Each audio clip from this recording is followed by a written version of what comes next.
Previous chapter की शुरुआत होती है।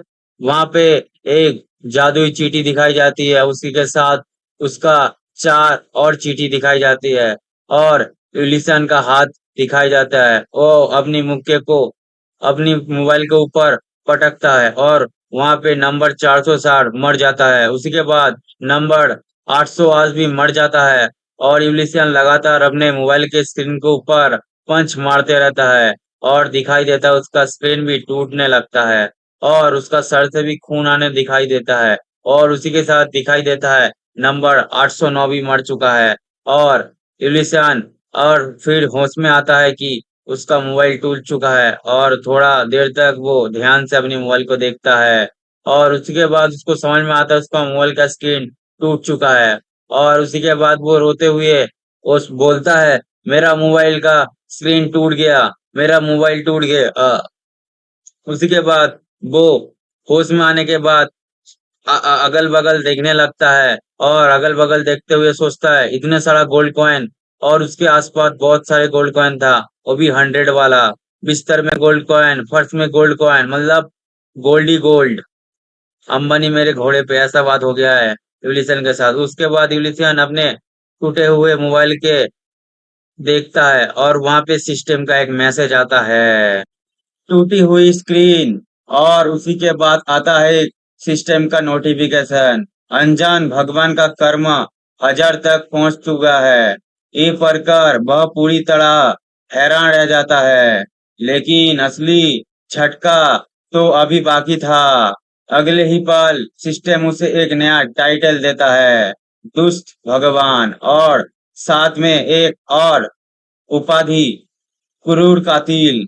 एलिसन का चेहरा देखने लायक था। वो सोचने लगता है कि आखिर उसने ऐसा क्या कर दिया कि सिस्टम उसे इतना खतरनाक इंसान समझ रहा है। प्लीज, उसकी नजर नई बनी हुई रिंग पर पड़ती है। रिंग से एक अजीब लेकिन बहुत खूबसूरत खुशबू निकल रही थी। जिज्ञासा में वो उसे पहन लेता है और जैसे ही रिंग उसकी उंगली में आती है, पूरे शरीर में ऊर्जा दर जाती है। उसे महसूस होता है कि उसका सिर पहले से ज्यादा खराब हो गया है। उसकी सारी थकान पल भर में गायब हो जाता है। इलिशान खुशी से चिल्लाता उठता है, ऐसा लग रहा है जैसे मेरा शरीर बिल्कुल नया हो गया है।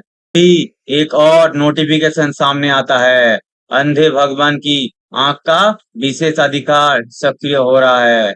यूलिसियन पहले तो कुछ समझ नहीं पाता, लेकिन अगले ही पल उसके सामने विश्लेषण का विकल्प दिखाई देता है। वह तुरंत अपनी रिंग पर ये शक्ति इस्तेमाल करता है। कुछ सेकंड बाद सिस्टम रिंग की पूरी जानकारी खोल देता है। ये कोई साधारण रिंग नहीं थी, ये एक दुर्लभ रिंग थी जिसमें जंगल की जीवन शक्ति समाई हुई थी।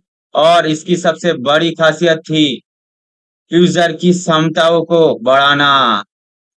अब यूलिसन की उत्सुकता सातवें आसमान पर थी। वह तुरंत अपने टीवी पर एनालाइज इस्तेमाल करता है। सिस्टम बताता है कि टीवी 1 साल पुराना है और उसकी वारंटी भी 3 महीना की बाकी है। फिर लैपटॉप की बारी आती है। वह भी सिस्टम सब कुछ सही बता देता है, लेकिन जब वो अपनी पुरानी बिस्तर को स्कैन करता है तो जवाब देखकर खुद हंस पड़ता है। 10 साल पुराना, इसे फेंक देना चाहिए। अब यूलिसन को समझ आने लगता है कि ये शक्ति कितनी खतरनाक और उपयोगी है। नई रिंग और नई शक्ति देखकर उसकी आत्मविश्वास आसमान छूने लगता है। वो सोचता है कि अगर लोग उसकी बनाई रिंग देख ले तो कोई भी उसे एफ रैंक नहीं कहेगा। इसी विश्वास के साथ वो पैरानॉर्मल फेनोमिना सेंटर की तरह निकल पड़ता है। उसे लगता है कि अब उसकी रैंक दोबारा जांचने का समय आ गया है। यूलिसियन पूरे आत्मविश्वास के साथ पैरानॉर्मल फिनोमिना सेंटर पहुंच जाता है। उसे पूरा यकीन था कि इस बार उसकी रैंक जरूर बढ़ेगी। काउंटर पर पहुंचकर वो रीएवोल्यूशन की मांग करता है, लेकिन रिसेप्शनिस्ट कि अगली बात सुनकर उसका पूरा उत्साह और ठंडा पड़ जाता है। उसे बताया जाता है कि दोबारा रीएवोल्यूशन करवाने के लिए 15,80,000 वॉन फीस देना होगा। और यूलिसान मन में सोचता है कि इसमें तो दूसरा घर आ जाएगा। ये रकम सुनते ही यूलिसान का होश उड़ जाता है। उसके पास तो इतने पैसे दूर दूर तक नहीं थे। कुछ सेकंड पहले तक जो इंसान खुद को भविष्य का महान रैंकर समझ रहा था, अब वो शर्मिंदगी से जमीन में गड़ने जाने चाहता था। आखिरकार वो माफी मांगता है और वहां से वापस निकल जाता है। यूलिशियन काउंटर के पास से आकर एक चेयर में आके बैठता है और वो सोचता है कि उसे पहली फीस के बारे में पता कर लेना चाहिए था। रिंग मिलने की खुशी में वो इतना बहक गया था कि उसने किसी चीज के बारे में ठीक से सोचा ही नहीं। वह उसके पास ना पैसा था, ना ही रिहेबिलिटेशन करवाने के लिए कोई तरीका। लेकिन तभी उसके दिमाग में एक और विचार आता है, अगर उसकी एनालिसिस पावर वस्तुओं और काम कर सकती है तो क्या ये इंसान कर भी काम कर सकता है? जिज्ञासा के कारण यूलिसन अपनी नई शक्ति एक्टिवेट कर देता है। उसकी आंखों के सामने राह चलते लोग की जानकारी दिखाई देने लगती है। सबसे पहले वो एक आदमी को देखता है। सिस्टम उसकी उम्र बताता है और साथ ही उसकी एक निजी बीमारी भी यूलिसन को तुरंत चौंका देता है। वो सोचता है कि शायद सिस्टम मजाक कर रहा है, लेकिन जब वो दूसरी महिला पर एनालिसिस करता है तब सिस्टम उसकी गर्भावस्था की जानकारी दिखाई देते हैं। अब यूलिसन को यकीन हो लगता है कि उसकी शक्ति सच में लोगों को शरीर और हालत के पढ़ सकती है। वह तुरंत व्यक्ति पर शक्ति इस्तेमाल करता है और इस बार भी सिस्टम उसकी बहुत निजी समस्या बता देता है। महसूस होता है कि अगर उसने किसी से यह बातें पूछ ली तो लोग उसे पागल समझेंगे। अब यूलिसान समझ चुका था कि उसकी नई शक्ति कितनी असाधारण है। ये केवल चीजों का इतिहास नहीं बताती, ये लोगों के ऐसा राज भी उजागर कर सकती है जिन्हें शायद वो खुद भी किसी को बता ना चाहे। उसे एहसास होता है कि इस शक्ति का गलत इस्तेमाल बहुत खतरनाक साबित हो सकता है। यूलिसियन वो खुद को रोकने की कोशिश करता है, लेकिन तभी उसकी नजर भीड़ में खड़ी एक लड़की पर पड़ती है।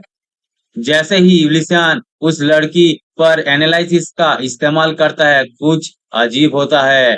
बाकी लोगों की तरह उसकी जानकारी तुरंत सामने नहीं आती। स्क्रीन पर कुछ अलग दिखाई देती है, कुछ ऐसा जो पहले कभी नहीं हुआ था। यूलिसियन पहली बार किसी ऐसी व्यक्ति को देख रहा था जिसे उसकी शक्ति आसानी से पढ़ नहीं पा रही थी। उसकी जिज्ञासा बढ़ती चली जाती है। वो सोचता है, लगता है कि आखिर ये लड़की कौन है? क्या ये कोई साधारण इंसान है या फिर उसके पीछे कोई बड़ा रहस्य छिपा हुआ है? लिसान अभी इस रहस्य के बारे में सोच ही रहा था। उसे महसूस होता है कि शायद ये मुलाकात कोई साधारण संयोग नहीं है। शायद उसकी नई शक्तियां और इस रहस्यमयी लड़की के बीच कोई गहरा संबंध है। और दोस्तों, यही चैप्टर 6 खत्म होता है। एक तरह यूलिसन को नया शक्ति मिल चुकी है, दूसरी तरफ उसकी जिंदगी में एक नया रहस्य प्रवेश कर चुका है। अब आगे क्या होगा? क्या ये लड़की उसकी दोस्त बनेगी या दुश्मन? और क्या यूलिसन की असली ताकत अभी भी छिपी हुई है? इस सभी सवालों के जवाब हमें अगले चैप्टर में मिलेगा। तो चैप्टर आगे देखने के लिए हमारे चैनल को लाइक एंड सब्सक्राइब करें और बेल आइकन को ऑल पे सेट कर लीजिए और एक प्यारा सा कमेंट भी कर देना गाइस। आज के लिए इतना ही, कई और एक चैप्टर में मिलते हैं।